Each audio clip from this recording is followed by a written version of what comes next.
எப்படி செய்யறதுன்னு பார்க்கலாம். அதுக்கு நான் இன்றைக்கி மஞ்சள் பூசணிக்காய் எடுத்திருக்கேன், பரங்கிக்காய்ன்னு சொல்லுவாங்க.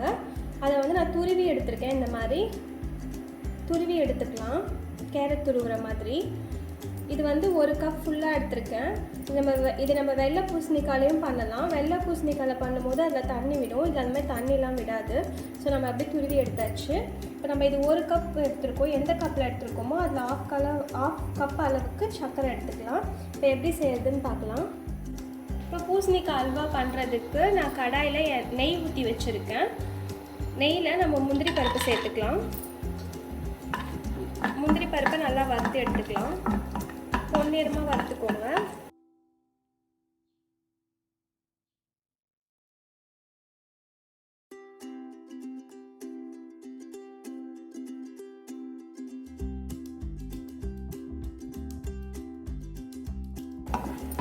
இப்போ முந்திரி பருப்பு நல்லா வறுத்தாச்சு. இது நம்ம ஒரு தட்டில் எடுத்து வச்சிடலாம்.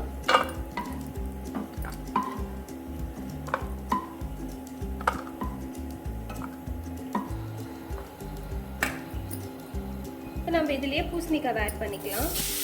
துருவி வச்சிருக்க பூசணிக்காவை நெய்யில் நல்லா வறுத்துக்கலாம்.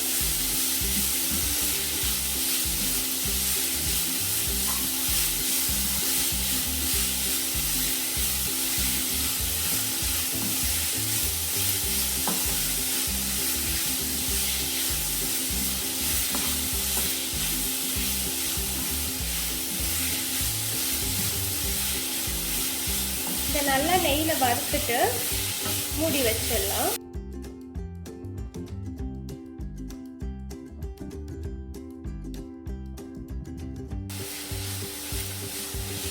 இப்போ நெய்யில் நல்லா வதக்கியாச்சு. இங்கே நம்ம ஒரு 5 minutes மூடி போட்டு வச்சிடலாம், வேகட்டும். A few moments later. Open பண்ணி பார்க்கலாம். இப்போ பார்த்தீங்கன்னா இந்த பூசணிக்காய் நல்லா வெந்துச்சு. நம்ம இதில் சர்க்கரை ஆட் பண்ணிக்கலாம்.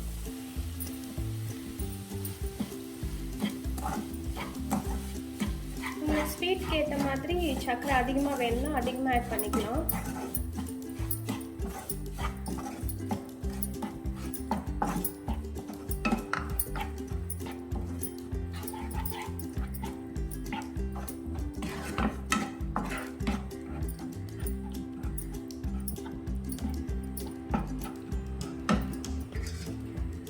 ஏலக்காய் பவுடர் ஆட் பண்ணிக்கிறேன். வறுத்து வச்சுட்டு முந்திரி ஆட் பண்ணிக்கிறேன்.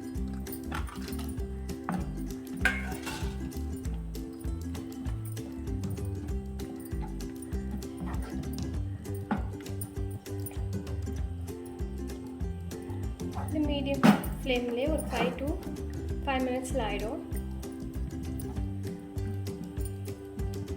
A few moments later. இப்போ பார்த்தீங்கன்னா சர்க்கரை ஆட் பண்ணி 5 minutesல நல்லா அல்வா பதத்துக்கு கிண்டி வந்துருச்சு. அவ்வளோதான், நம்மளோட பூசணிக்காய் அல்வா ரெடி ஆகிடுச்சு. இப்போ நம்ம ஒரு 2 ஸ்பூன் நெய் விட்டுக்கலாம்.